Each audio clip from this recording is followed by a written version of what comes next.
Thank you very much for asking me to say a few words at the close of this session. I think it's sometimes to be the last one on can be a bit of a problem, but in my case I had prepared quite a presentation to be circulated. This is true, but I decided once I listened to everything today that a lot of the things I was going to say had been covered, so I've made a few notes and I'm just going to go through these notes and share a few thoughts with you. First of all, a bit of background. I'm 65.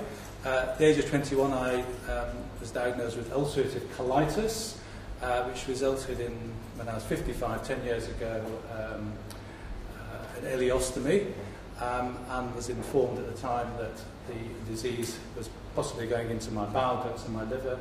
So 4 years ago, in last August, I had a liver transplant for primary sclerosing cholangitis, which I think you're more likely to be murdered in this country than to receive, to have contract PSC. Now, Professor Davidson asked me to say a few words why I volunteered to be a Royal Free Hospital representative, and the answer is very simple. Royal Free saved my life.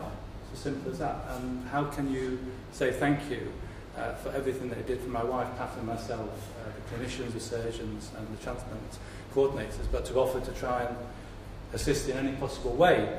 So I have been involved in one or two projects. It's quite difficult because normally when you're asked to volunteer to do something, you're asked because you have some expertise. And you go onto a tennis club committee or church group or something like that with some financial background or marketing, whatever. I have no medical background, and this does present one or two problems. The major area that I've been involved in has been in the liver advisory patients group. Now, just to say a few words about this, there is at the moment a liver advisory group sitting. It's been sitting for about 3 years.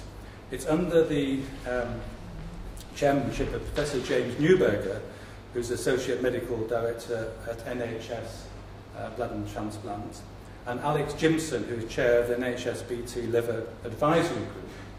And this is a group, the LAG, which is looking at the whole question of the allocation of livers in terms of the recipient, and also whether it should be on a local basis based on the 7 units at the moment, or on a national basis. And I don't want to go into any of the real details about this because I'm not medically competent. But basically, the thrust of the discussion, the patients are involved every year to update on what's happening in this research. And I should just say the people that are involved, that are invited to meet every year, are people like the Addenbrooke's Liver Transplant Association, the British Liver Trust, the Hemochromatosis Organisation, the PSC Support, the Hepatitis C Trust. So a lot of charities, a lot of lobby groups, a lot of interested parties attend this. Now, the basic thrust of this group is that with the shortage of donors, it's a highly scarce resource, as we've heard today, and it's a question of whether the allocation of livers at the moment is on a fair and transparent basis. And I think their feeling is that it's not, that there needs to be a far more transparent basis for the allocation of livers. And what they're working on, and it's incredible the statistical background that's been put into this, but they're looking at outcomes, basically. They're looking at all the liver diseases, and they're looking at the results from transplantation based on age, the type of liver disease that's been transplanted for, gender, everything. And they're coming up with a very, very sophisticated statistical analysis, which will result, if this goes through, in a points-based system. So basically, if you're very sick, you may not get a liver. It will be based on outcome, on what the likely result of that transplant will be. So that's a very different basis for the allocation of livers, as I understand it from the moment present. Also, I understand that they are moving to thinking about a more national list of organs. So people that have transplant, or waiting on the waiting list for transplant, will go onto a national list as opposed to the present system, which is the local list. I think if you're a very acute liver patient, then there is a chance that your liver will come from one region to another. But I think basically it's a local-based system at the moment, and they're moving more towards a points-based system for the whole country, which I understand is similar to the kidney situation at the moment. So I'm involved in these discussions at the RH, the Royal Free Hospital representative. Some frustrations about that, although I appreciate being involved in it. One is I don't have any technical background. It's very difficult to counter some of the discussions. Also, as an individual, I don't have the background to put forward the same arguments in these meetings with the clinicians about the future development, like the Finnish Liver Trust would have. And also, I'm very conscious of my relationship with the Royal Free, and I know that the representatives of the Royal Free on this LAG, and I don't want to be, I'd rather not conflict in any way with what their own position is from the hospital that has done so much for me. So there are some frustrations. There are also some interesting information that you get. I mean, one of the things that they have debated and asked our views on is that there is a discussion going through, and there has to be a lot of ethical discussion on this, about transplanting acute alcoholic hepatitis patients. My understanding is that people with AAH are generally not eligible for transplantation. But there is research to say that the outcome for people with acute alcohol hepatitis is just as good as for people with my condition. So there is a pilot study being proposed of about 20 transplants in order to do further research into this.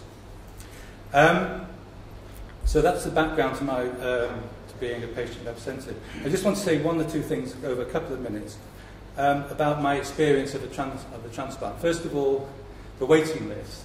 I was on the waiting list for 11 months, and looking back on it now, I think it would have been very helpful if I could have found out where I was on the list. I did speak about it at various times, but I can understand why I'm not told, if I'm number 2 or number 3 or number 5. But having been called in after 3 months to have a transplant, and then for understandable reasons I was not transplanted because the liver was too fatty, I think it would be very helpful for patients to understand the criteria that apply to their position and what their likelihood of transplantation is. Are you 5th or 6th or 7th on the list? Now that may upset a lot of people, but I personally would have liked to know where I was on the list and what the likelihood, because waiting 11 months is quite a difficult exercise. The other thing is that I had fantastic support from Linda and her team, but over and above that, I was put in touch through my sister with somebody who just had a transplant in Leeds, and I spent 2 hours on the phone with them, and they gave me so much help and comfort that was one of the great experiences pre-transplant. And if there was some way whereby people on the waiting list could speak to people who have had a transplant, I think that would be very helpful, those people waiting for that operation. We talked about transplant games. Then I participate every year in that. I would like to see far more people from the Royal Free participate. But I have to say it's a very insular activity.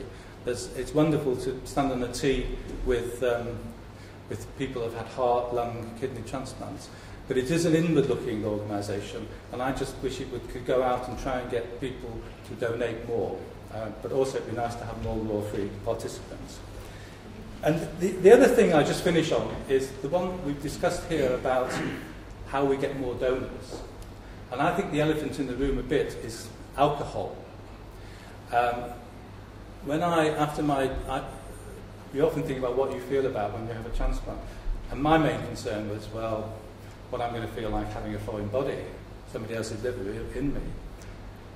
One thing I didn't appreciate was the perception that other people have of somebody who's had a transplant. After 3 months, I went to my golf club, meet with my old friends, had a cup of tea, was in the lounge sitting there, and a lady came in and she said, "Ian, how are you?" I said, "I'm fine." She said, "I hear you had a liver transplant." And I said, yes. She said, I didn't know you were an alcoholic. My pharmacist said that, my pharmacist. And this shook me, because I was worried about how I would feel about having this foreign body in me. I didn't think about how other people would perceive me. And I think one of the things about why we're not getting so many people to donate is the George Best syndrome. And there's only 15% of people who have a transplant for alcohol-related disease. I think 80% of liver conditions are due to alcohol, 15% of transplants. And I know it's highly sensitive, it would be very difficult to do, but I think it's a perception problem. I think we've got to get over to the public that liver transplantation is not about giving livers to people who are alcoholics.